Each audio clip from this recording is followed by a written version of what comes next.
Tahir, thank you so much for joining us. You arguing that the SALGA is in fact acting in bad faith. Take us through what your key demands are and why you've taken this decision to go, the strike route. Undoubtedly, the employer body is acting in bad faith. We have two very reasonable and legitimate demands. The first of which is we are trying to implement an agreement that was reached 3 years ago, and we are struggling to do that only because the employer is acting irresponsibly. In fact, we have taken this issue to the courts, and the Labour Court has ruled in our favour, saying that the wage curve agreement, which talks about market-related salaries for the sector, must be implemented immediately. The second demand we have, which is no less important, is the demand that corruption be stamped out from the local government sector. The local government sector is the most corrupt sphere of government with the least levels of accountability. These are our two demands, and at present we're currently consulting our membership throughout the country, close to 200,000 municipal employees, on what would be the best start date and the exact nature of the action. So the action can take the form of a one-day protest or even an indefinite strike action. Now, let's talk about this market-related salaries, the agreement.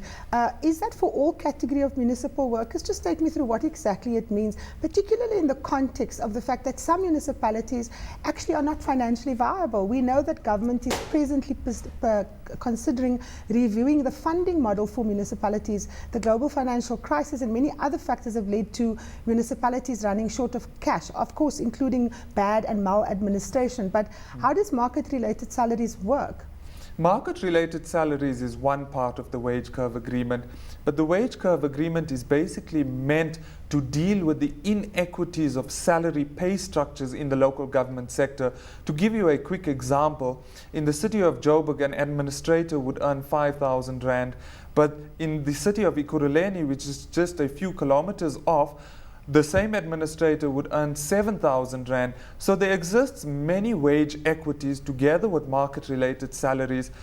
Also, part of the wage curve agreement talks to leveling out the salary pay structures so you don't experience a situation where managers and political bosses earn far in excess of market-related salaries. So all these inequities must be taken care of, and they won't necessarily bankrupt municipalities that are experiencing a tough time, only because it's meant to level out the pay structures in the sector. And these pay inequities have been present in the sector for a number of years. Many people estimate that it is coming from the apartheid system where these inequities were promoted. Now, the wage curve agreement is seeking to take care of these. So it won't necessarily cost municipalities an arm and a leg. It would in fact ensure that we have a well-motivated, well-paid workforce who are able to deliver quality public services.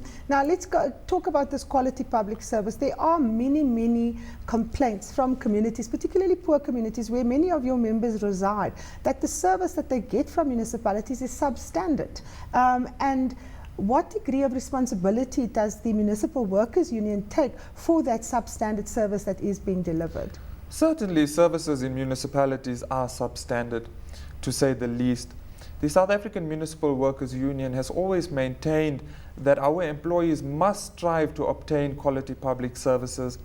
And so many workers, when consulting with them, have indicated to the union that it is not just a case of them providing services to the employees, it is or to the communities. It is also a case of receiving a market-related salary where workers are well motivated and are able to deliver what they ought to be delivering. Also, a very important factor that does affect the way services are delivered to communities is the fact that many municipalities do not have enough staff. They do not have enough human capacity. At present, municipalities throughout the country have a vacancy rate of close to 40,000. And this is massive, and in fact it was part of our demands in previous strike actions. However, it is extremely difficult to deal with the employer body in tabling any demands, and this is frustrating the workforce. In fact, it is frustrating the workforce to the point that many workers have even indicated that they are willing to go on an indefinite strike action to get their concerns heard. It is so difficult to register concerns with the employer body that we have warned the Department of Cooperative Governance responsible for local government and its Minister Richard Baloy that if they don't take care of these pressing issues, then the situation can very quickly turn into something we would not like to see. Just let me come in there, Tahir. The question of deciding on whether it's a one-day strike or an indefinite strike, what is going to be the key determinant in terms of deciding the period of action?